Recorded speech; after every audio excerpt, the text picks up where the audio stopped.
ये सब क्या चल रहा है पापा? आप अपनी बहू के ऊपर हाथ उठा रहे हैं। अपनी बहू के ऊपर हाथ उठाते आपको शर्म नहीं आती? अरे शर्म मुझे नहीं, शर्म तेरी इस बीवी को आनी चाहिए जो मुझे खाना देने से मना कर रही है। बोल रही है कि बाहर से जाकर खाना ले आओ। अरे ये बहू है, बहू होने का फर्ज नहीं निभाएगी, इसे शर्म नहीं आती। ये अपने ससुर को बाहर का खाना खिलाकर मारना चाहती है। हाँ मैं मानता हूँ, इसने बोला भी होगा आपसे कि बाहर से खाना ले आओ, तो क्या आप अपनी बहू के ऊपर हाथ उठाएंगे? ये शोभा देता है आपको? क्या रिश्तों की मर्यादा भूल गए हैं आप? तू तू सिखाएगा मुझे कि रिश्ते क्या होते हैं? अरे तेरी औकात ही क्या है? तेरी इतनी हिम्मत कैसे हुई कि तू मुझसे इस तरह से बात कर रहा है? भूल गया क्या कि तेरी माँ के साथ क्या किया था मैंने? अरे भूल मत कि तू मेरी ही औलाद है, तुझे रहना मेरे इसी घर में है। यदि मेरे साथ बगावत करके चलेगा तो तेरा भी वही हाल होगा जो तेरी माँ का हाल हुआ था। आप भी मत भूलिए, अब मैं वो छोटा सुमित नहीं रहा जो अपनी माँ के ऊपर अत्याचार होते हुए देख लेता था। अब मैं बड़ा हो गया हूँ, अब बात मेरी बीवी पर है। माँ के लिए तो मैं कुछ नहीं कर पाया क्योंकि मेरी उम्र बहुत छोटी थी, लेकिन अपनी पत्नी के लिए बहुत कुछ कर सकता हूँ। अपनी पत्नी के लिए मैं वो सब कुछ कर सकता हूँ जो एक पति को करना चाहिए। क्या करेगा तू? मारेगा मुझे? मारेगा? ले मार, मार मुझे। ये खड़ा हूं तेरे सामने, मैं भी तो देखूं जरा क्या कर सकता है तू। मर्द है तो मर्द की तरह रहे, बीवी के सामने शेर बनकर रहे। ज्यादा दब्बू मत बन उसके सामने। उसका इस तरह पक्ष लेगा तो दुनिया तुझे थूकेगी। अरे तू किस बाप का बेटा है, ये बात तुझे समझनी चाहिए।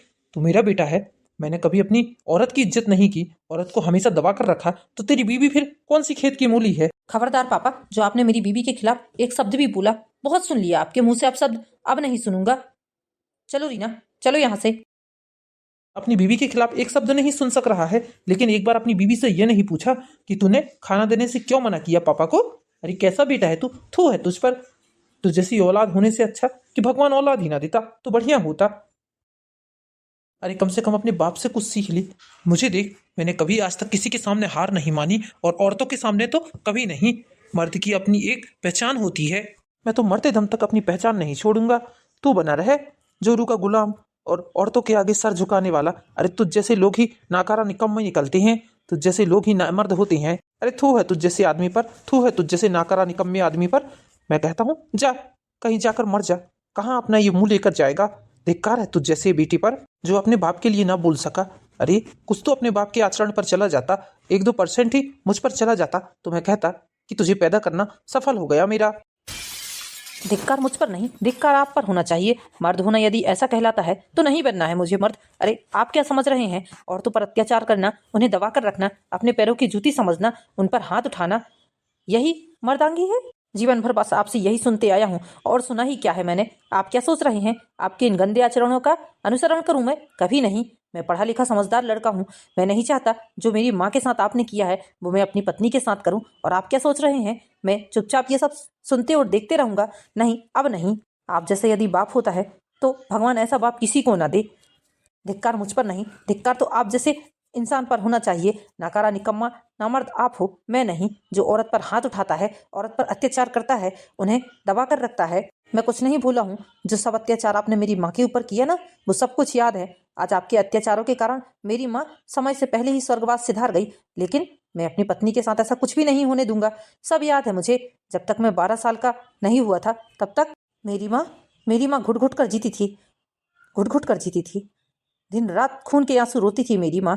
अरे 2 वक्त का खाना भी मुश्किल से नसीब होने देते थे आप उसे। भगवान ने मुझे मेरी माँ का प्यार सिर्फ 12 साल तक ही नसीब होने दिया।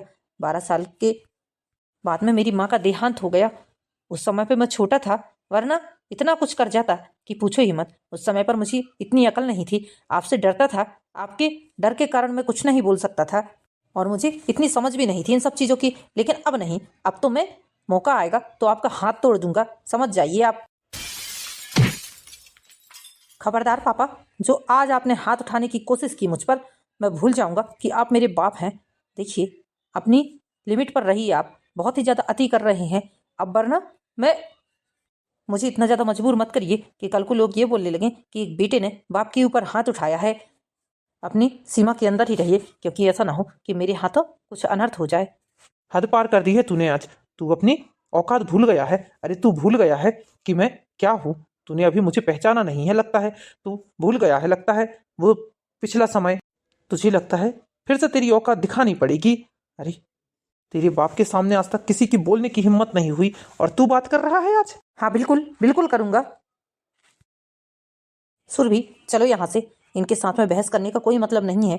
ये इंसान एक नंबर का ढीठ इंसान है, ये नहीं सुधर सकता। हमें ही अपना जीवन सुधारना पड़ेगा इससे दूर जाकर। इसके साथ रहकर हमें अपने जीवन को नर्क नहीं बनाना है। मेरी माँ तो इसके साथ रहकर चल बसी, लेकिन हम लोग अपना जीवन नर्क नहीं बना सकते। चलो। हाँ जा जा, मैं भी देखता हूँ तुझे इतनी ऐसो आराम कहाँ मिलेंगे। अरे कहाँ तुझे इतना बड़ा आलीशान महल मिलता है। एक इतने बड़े शहर में किराए का मकान देखना मतलब 10-15 हज़ार रुपए से कम का रेंट नहीं रहता है। अब अपनी बीबी को पालेगा, अपने घर के खर्चे चलाएगा या मकान का किराया देगा। मैं भी देखता हूँ तुझे, जा। अरे 10-15 दिनों के अंदर ही इसी दरवाजे पर आएगा, मेरे सामने नाक रगड़ेगा, जब जाकर तुझे इस घर के अंदर आने दूंगा।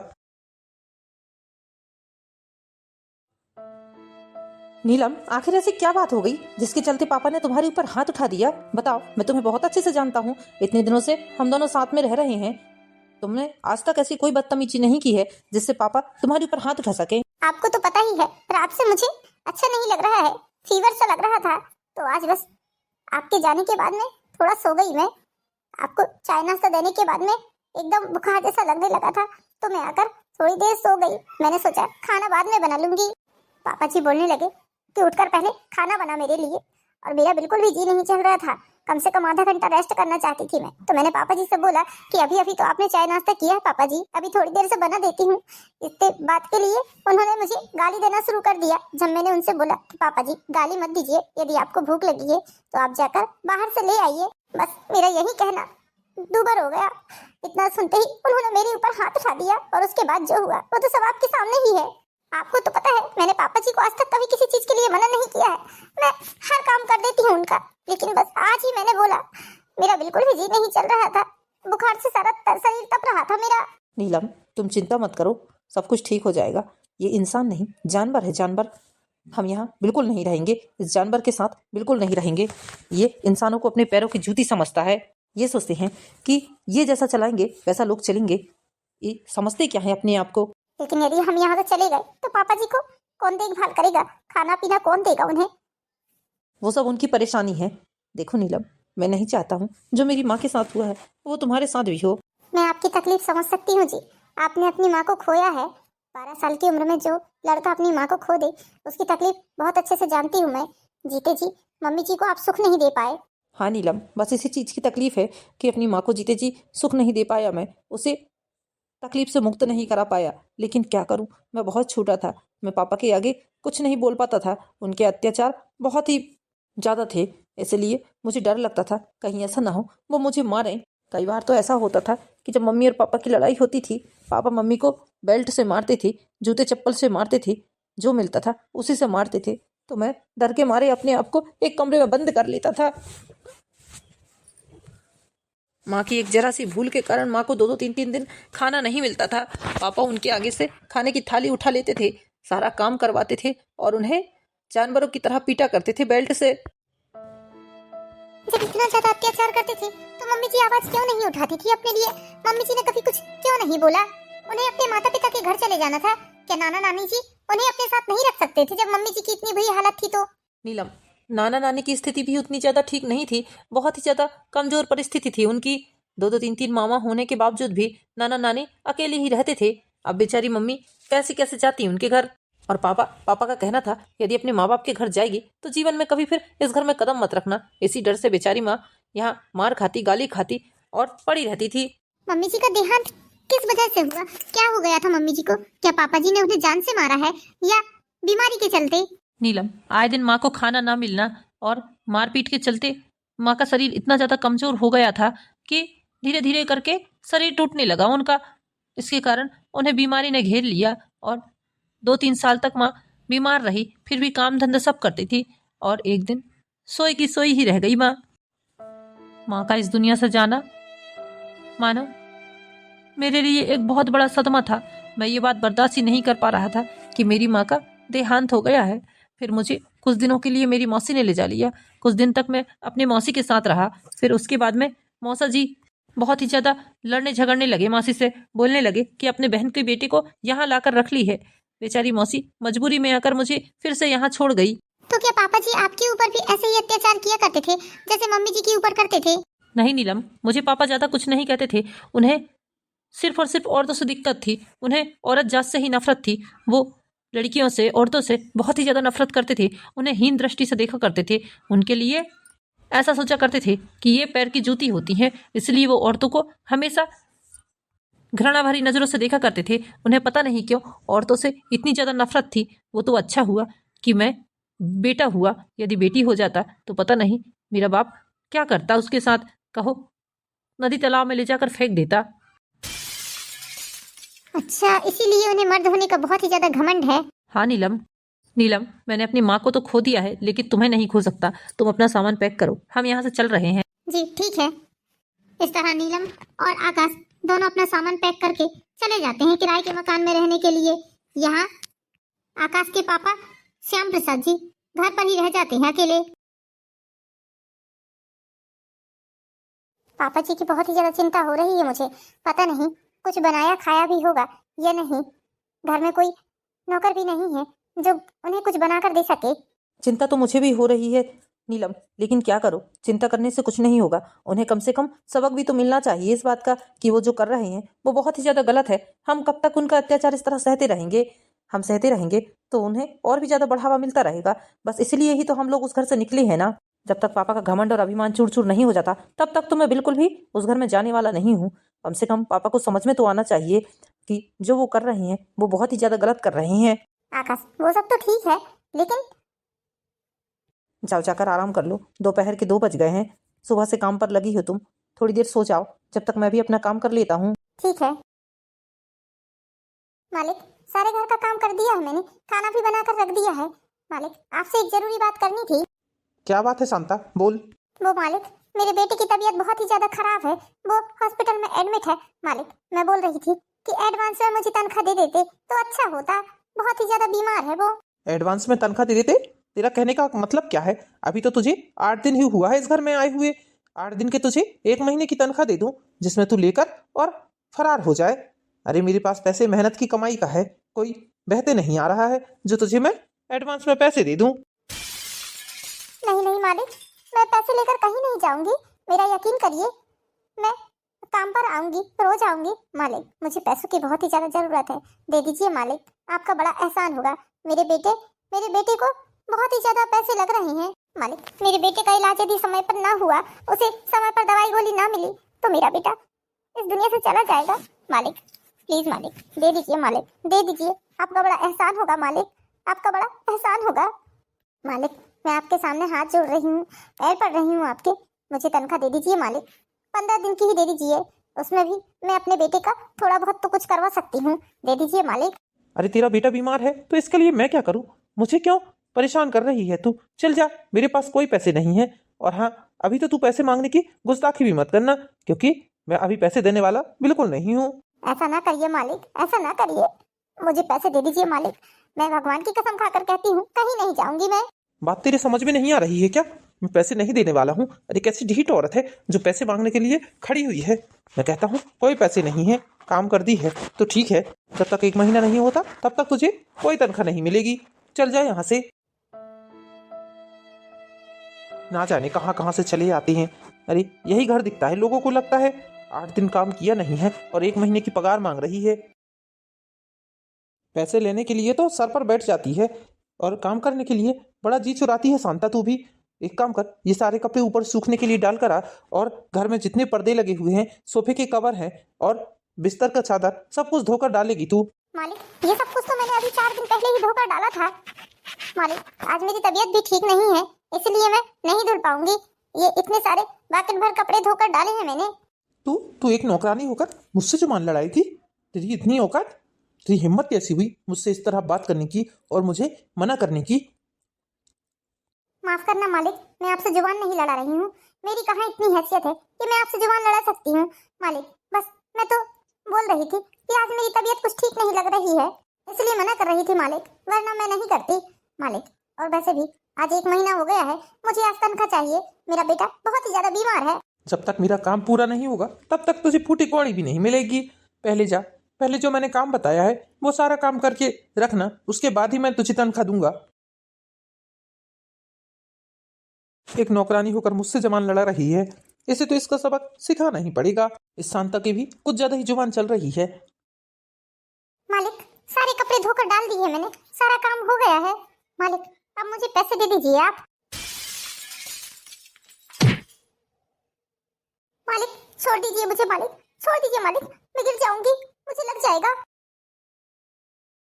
मेरे सामने आज तक किसी ने जुबान नहीं खोला है और तेरी इतनी हिम्मत कि तू मेरे सामने मुझे ला रही है। अरे तू एक नौकरानी है, तेरी हैसियत ही क्या है? मैंने कभी अपनी पत्नी की नहीं सुना, अपनी बेटे की नहीं सुना, अपनी बहू की नहीं सुना, तो तेरी सुनूंगा। अरे एक नौकरानी होकर मुझसे इस तरह जुबान लड़ा रही है। मैंने कुछ नहीं बोला मालिक, मैं तो चुपचाप अपना काम कर रही थी, मैंने कुछ भी नहीं बोला है। मालिक, मुझे पैसों की बहुत ही ज्यादा जरूरत है, बस इसीलिए पैसे मांग रही थी। मैंने तो आपका बताया हुआ सारा काम कर दिया है। कोई पैसे नहीं मिलेंगे तुझे, फूटी कौड़ी भी नहीं दूंगा मैं। नहीं मालिक, पैसे तो आपको देने ही पड़ेंगे। मैंने 1 महीने इस घर में मेहनत की है, काम किया है, मुझे अपनी मेहनत का पैसा चाहिए। कोई भीख नहीं मांग रही हूँ जो आप मुझे इस तरह से जलील कर रही हैं। मैंने काम किया है आपका। काम किया है तो भी तुझे पैसे नहीं मिलेंगे। निकल जा इस घर से, निकल जा, वरना पुलिस बुलाकर तुझ पर चोरी का इल्जाम लगा दूंगा और तुझे जिंदगी भर के लिए जेल में सड़ने के लिए पहुंचा दूंगा, समझी तू? ठीक है मालिक, मैं तो जा रही हूँ, लेकिन आज आपके लिए मेरे दिल से इतनी बददुआ निकल रही है कि शायद उस बददुआ से शायद ही आपको कोई बचा सके। मेरा बच्चा बीमार है, एडमिट है हॉस्पिटल में, उसे इलाज की सख्त जरूरत है।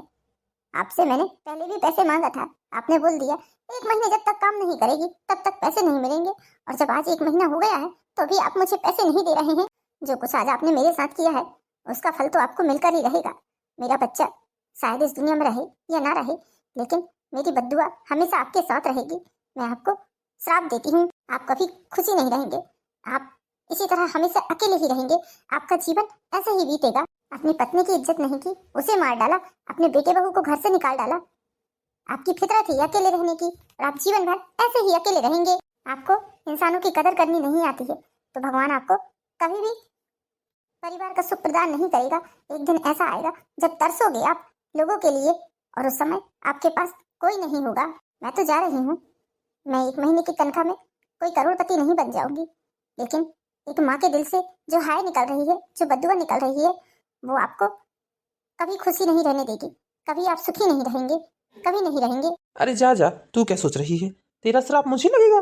तुझ जैसी नौकरानी का श्राप लगेगा? अरे जा, मुझे कोई श्राप राप नहीं लगता। ऐसा श्राप लगता ना तो मेरी पत्नी तो मुझे उठते बैठते कोसती थी। यदि श्राप लगता ना तो आज तक मेरा क्या से क्या हो गया होगा था। लेकिन आज के जमाने में कोई श्राप राप नहीं लगता। चल निकल, कोई पैसे वैसे नहीं है। मेरे आगे किसी की नहीं चलती है, मैं किसी की नहीं सुन सकता, किसी की भी नहीं। मैंने अपने माँ बाप की नहीं सुनी, अपनी पत्नी की नहीं सुनी, अपने बहू बेटे की नहीं सुनी, तो फिर ये कौन है? एक नौकरानी। ये मुझे अचानक से क्या हो रहा है? मेरा एक हाथ शून्य क्यों पड़ रहा है? मेरा एक पैर भी शून्य हो रहा है। ये क्या हो रहा है मुझे? हे भगवान, ये मुझे क्या हो रहा है? मेरा एक हाथ तो उठ ही नहीं रहा है। एक हाथ उठ ही नहीं रहा है। मैं उठ क्यों नहीं पा रहा हूँ? मैं उठ क्यों नहीं पा रहा हूँ? हे भगवान, कोई तो मुझे बचाओ, कोई तो मुझे बचाओ। क्या करूँ, किसे फ़ोन लगाऊँ? मैं तो उठ भी नहीं पा रहा हूँ। मेरे पास तो फ़ोन भी नहीं है, फ़ोन भी हॉल में रखा हुआ है। मैं क्या करूँ? मेरी तबीयत बिगड़ते जा रही है, मेरी तबीयत बिगड़ते जा रही है। सोते हुए अचानक से श्याम प्रसाद जी को लकवा की शिकायत हो जाती है, जिसके कारण राम प्रसाद जी का एक अंग काम करना बंद कर देता है। अब श्याम प्रसाद जी के पास तो मोबाइल भी नहीं था जिससे वो अपने बहू बेटे या अन्य किसी को फोन लगा पाते। श्याम प्रसाद जी पड़े पड़े वहीं बेहोश हो गए। पड़ोस वाले बहुत देर तक देखते रहे कि दरवाजा खुला हुआ है, लेकिन श्याम प्रसाद जी की कोई भी आहट नहीं मिल रही है। इसलिए पड़ोस के ही कुछ लोग घर पर आए उन्हें ढूंढते हुए। ये लो, श्याम प्रसाद तो सोया हुआ है, हम तो खामखा इसकी चिंता कर रहे थे। हम सोच रहे थे कि घर पर कोई नहीं है और दरवाजा खुला हुआ है, कहीं चोर तो नहीं घुस गए। ऐसा सोचकर हम अंदर आए थे देखने। चलो मोहन बेटा, इसे उठाते हैं। श्याम प्रसाद, श्याम प्रसाद, श्याम प्रसाद। जब बहुत देर तक पड़ोस वालों ने इन्हें उठाने की कोशिश की तो कोई रिस्पांस न मिला। पड़ोसी लोग समझ गए कि जरूर से इन्हें स्वास्थ्य की कोई परेशानी हुई है। फौरन ही दोनों ने एम्बुलेंस बुलाया और श्याम प्रसाद जी को हॉस्पिटल लेकर गए और इनके बेटे आकाश को फोन कर दिया। चाचा जी, पापा को क्या हो गया? क्या डॉक्टर ने कुछ बताया? बेटा, अभी तो रिपोर्ट आई नहीं है। चाचा जी, ये सब कैसे कैसे हुआ? क्या आप उनके सामने थे? आपको कुछ पता है क्या हुआ है? नहीं बेटा, मुझे कुछ भी नहीं पता है।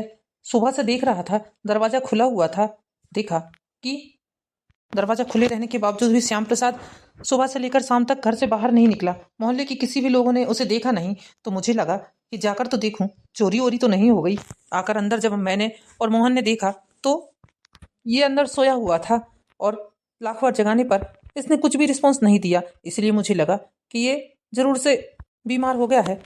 ऐसा सोचकर मैंने पहले तो तुम्हें फ़ोन लगाया, उसके बाद मैंने एम्बुलेंस बुलाई और इसे हॉस्पिटल लेकर आ गया। रिपोर्ट अभी आनी बाकी है। परेशान मत हो बेटा, सब कुछ ठीक हो जाएगा, तू ज़्यादा चिंता मत कर। चाचा जी, इन सब में लगता है मेरी ही गलती है। मैं यदि पापा को इस तरह अकेला छोड़कर ना जाता तो शायद ये सब कुछ ना होता। मैंने ही गलती की है लगता है। नहीं नहीं बेटा, तूने कोई गलती नहीं की है। आज आज के युग में तुझ जैसा बेटा पाना बहुत सौभाग्य की बात है। तेरा बाप भी तो बहुत ही ज़्यादा दुष्ट टाइप का इंसान है। हम क्या जानते नहीं हैं उसे। तेरी माँ के साथ अत्याचार किया, तेरे दादा दादी के साथ भी इसने बहुत अत्याचार किया है। उसके बाद तुम दोनों को भी नहीं बख्शा, तो अब इसे क्या ही कहना चाहिए। घर में नौकरानी को रखा था, उस नौकरानी को 1 महीने की पगार नहीं दी, उल्टा उसे सीढ़ियों से घसीट कर मारा है इसने।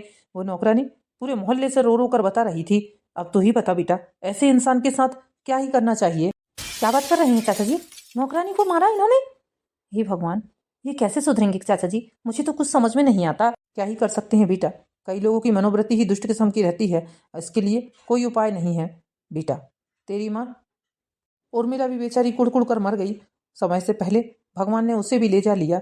अभी तेरी माँ की जाने की कोई उम्र नहीं थी, लेकिन क्या करोगे, बीमारी और टेंशन ने उसे खा गया। चाचा जी, मैं डॉक्टर से पूछकर आता हूँ कि पापा को क्या हुआ है। देखिए सर, आपके पिताजी को पैरालिसिस हुआ है। पैरालिसिस के कारण उनका जो लेफ्ट भाग है वो काम नहीं कर पा रहा है। ना ही वो चल पाएंगे, ना ही कोई काम कर पाएंगे। इसलिए अब उन्हें एक व्यक्ति के सहारे की जरूरत ही पड़ेगी। तो प्लीज उनका बहुत ध्यान रखिएगा और दवाई गोलियों के जरिए धीरे धीरे करके ठीक हो ही जाएंगे। एक्सरसाइज वगैरह बताएंगे तो उसके जरिए वो ठीक हो जाएंगे। और अब उनके साथ बहुत ही ज्यादा सावधानी से रहना पड़ेगा आपको, क्योंकि ऐसी स्थिति में दोबारा लकवा लगने के चांसेस रहते हैं। डॉक्टर साहिबा, दवाई गोलियों से पापा जी ठीक तो हो जाएंगे ना? बताइए। हाँ हाँ, हो जाएंगे, क्यों नहीं होंगे। बस उनकी सेवा करनी पड़ेगी आपको। थोड़ी ज्यादा खान पान का विशेष ध्यान रखना पड़ेगा और कोशिश करना कि उन्हें इस समय पर स्ट्रेस ना हो। जी डॉक्टर साहिबा, हम बहुत ध्यान रखेंगे अपने पापा का। 2-4 दिनों तक उन्हें हॉस्पिटल में ही ऑब्जर्वेशन में रखना पड़ेगा, क्योंकि थोड़ी हैवी दवाइयाँ देनी पड़ेगी उसमें। 2-4 दिनों के बाद आप उन्हें अपने घर ले जा सकते हैं। और हाँ, उन्हें व्हील चेयर पर ही बैठाकर इधर उधर ले जाएं। उन्हें जबरदस्ती यहाँ वहाँ ले जाने की कोशिश ना करें। मैम, उनको खाने पीने के लिए क्या क्या देना पड़ेगा? आप एक डाइट चार्ट बनाकर दे दीजिएगा उनका। जी जी बिल्कुल, हम उनके लिए डाइट चार्ट बनाकर देंगे, जिसके हिसाब से ही आप उन्हें खिलाइएगा, क्योंकि इस समय पर खान पान का भी विशेष ध्यान देना चाहिए। और हाँ, उनकी मालिश बहुत ज्यादा जरूरी है। मैम, मैं सब कर लूँगा, बस मेरे पापा ठीक हो जाएं बस। जी ठीक है, ठीक हो जाएंगे, कोई दिक्कत की बात नहीं है। 2-4 दिनों के बाद श्याम प्रसाद जी की छुट्टी हो जाती है और आकाश और नीलम उन्हें छुट्टी करवाकर घर ले जा देते हैं। पापा, आपके लिए हल्दी वाला दूध और स्प्राउट लेकर आए हैं हम लोग। चलिए खा लीजिए, तभी तो आपको ताकत आएगी। फिर आपको दवाई गोली भी तो खानी है ना। एक्सरसाइज के लिए भी आपको लेकर चलता हूँ मैं। फिर बाद में पी लूंगा, अभी मेरा मन नहीं कर रहा है। थोड़ी देर सोने दो ना, बहुत हाथ पैरों में दर्द हो रहा है। एक हाथ तो ऐसे ही मेरा काम नहीं कर रहा है। पापा, ये बच्चों के जैसे जिद करना बंद करिए। चलिए उठिए, जल्दी जल्दी पिला देता हूँ मैं आपको। चलो आओ नीलम, पापा को पकड़कर उठवाते हैं। हाँ हाँ हाँ, ऐसे नहीं मानेंगे पापा जी, हमें उठाकर बिठाना पड़ेगा, तभी पापा जी खाएंगे पिएंगे। अरे अभी नहीं खाना है, बोल दिया ना मैंने। तुम लोग मानते क्यों नहीं हो? बहुत ही ज्यादा जिद करते हो। अभी मेरा मन नहीं है। जिद हम लोग नहीं, आप कर रहे हैं। उठिए, चलिए जल्दी खा लीजिए ना। हाँ पापा जी, दवाई गोली खाने का भी समय हो गया है। चलो नीलम, हम दोनों ही पापा को उठाकर खिलाते हैं। नाश्ता तो कर लिया है आपने, दूध भी पी लिया है। अब जल्दी से दवाई गोली और खिला देता हूँ आपको, उसके बाद मैं ऑफिस जाऊंगा पापा। अरे ऑफिस जाने से पहले मुझे आपको एक्सरसाइज भी तो करवानी है। मैं अभी फ्री होकर पापा जी को एक्सरसाइज करवा देती हूँ, आप चले जाइए ऑफिस। थैंक यू नीलम, मैं चला जाता हूँ ऑफिस। मुश्किल समय में आखिर अपने ही काम आते हैं, ये बात मेरे बच्चों ने सिद्ध कर दी है। मैं कितना ज्यादा गलत था। मैं अपने बच्चों को कैसे कैसे भाषा बोलता था। मैंने अपनी बहू पर हाथ उठाया। मुझे बहुत पछतावा है इस बात का। पछतावा मुझे इस बात का भी है कि मैंने अपनी पत्नी को कितनी बार जलील किया, उसे मार डाला। मैंने अपनी पत्नी को मार डाला। मैं ना ही अच्छा बाप बन पाया, ना ही अच्छा पिता बन पाया, ना ही अच्छा ससुर बन पाया, और ना ही एक अच्छा इंसान बन पाया। भगवान, मुझे अपने क्यों जिंदा बचा दिया? मुझे मार डालते तो ही अच्छा रहता। मेरा बेटा हमेशा बाप के प्यार के लिए तरसता रहा, और मैंने अपने बेटे को कितना अपशब्द कहा। इंसान को कभी इंसान नहीं समझा, औरतों की कभी इज्जत नहीं की। भगवान, हो सके तो मुझे माफ कर देना, हो सके तो मुझे माफ कर देना। नीलम और दोनों श्याम प्रसाद जी की बहुत सेवा करते हैं। समय के साथ श्याम प्रसाद जी को थोड़ा आराम भी लग जाता है और वो अब खुद से चलने फिरने लगते हैं। चलिए पापा, मैं आपको व्हील चेयर से आज सामने तक घुमा कर लाता हूँ। बहुत दिनों से आप अंदर ही अंदर रह रहे हैं, आपका मन भी थोड़ा ठीक लगेगा। बेटा, तुम दोनों मुझे माफ कर दो। तुम लोगों ने मेरे लिए कितना कुछ किया है।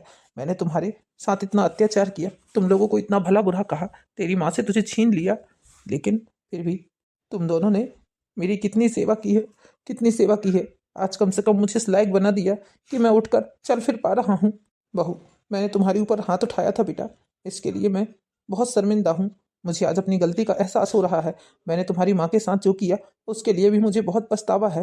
वो तो कभी मुझे माफ़ कर नहीं पाएगी, लेकिन तुम लोग तो कर सकते हो ना बेटा, मुझे माफ़ कर दो। पापा, हमें आपसे कोई शिकायत नहीं है, बस हमें दुख इस बात का है कि शायद आप पहले इस बात को समझ जाते तो आज हमारी माँ हमारे साथ में रहती। माँ के जीते जी यदि ये सब कुछ हो जाता तो माँ कितनी खुश होती।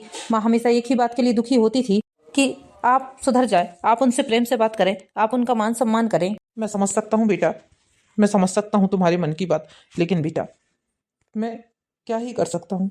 मेरा स्वभाव ही ऐसा हो गया था, एकदम चिड़चिड़ा सा। औरतों की इज्जत न करना, औरतों का अपमान करना, बहसबाजी करना, उन्हें छोटी छोटी सी बात के लिए डांटना, फटकारना। घर वाले तो ठीक हैं, मैंने तो बेचारी उस बाहर वाली शांता को भी नहीं छोड़ा। उसके साथ भी कितना दुर्व्यवहार किया, सीढ़ियों से घसीटते हुए उसे मारा था। बेचारी के सर से खून निकलने लगा था। उसे 1 महीने की तनख्वाह तक नहीं दी मैंने। बेटा, मैं चाहता हूँ तुम उसे 1 नहीं 2 महीने की तनख्वाह दो जाकर, क्योंकि मैं ये तो कम से कम कर ही सकता हूँ अपने जीते जी। जो शारीरिक कष्ट मैंने उसे दिया है वो तो कभी भर नहीं पाएगा, लेकिन जो उसका अधिकार है वो तो मैं उसे दे ही सकता हूँ। बेटा, हो सके तो उससे मेरे तरफ से माफ़ी मांग लेना। मैं बहुत शर्मिंदा हूँ, उसके सामने नज़रें भी नहीं मिला पाऊंगा मैं, लेकिन वादा करता हूँ बेटा कि जीवन में किसी इंसान के साथ दुर्व्यवहार नहीं करूंगा। सबके साथ प्रेम से रहूंगा, सबके साथ खुशी रहूंगा, सबको अपना समझूंगा। इस तरह श्याम प्रसाद जी को अपनी गलती का एहसास हो जाता है और नीलम और आकाश की मेहनत की बदौलत श्याम प्रसाद जी ठीक हो जाते हैं। अब श्याम प्रसाद जी अपने बलबूते से चलने फिरने लगते हैं। तो दोस्तों, कैसी लगी आपको कहानी? कहानी पसंद आई हो तो वीडियो को लाइक कीजिए, चैनल को सब्सक्राइब कीजिए। मिलते हैं नेक्स्ट वीडियो में दोस्तों, जब तक के लिए बाय बाय।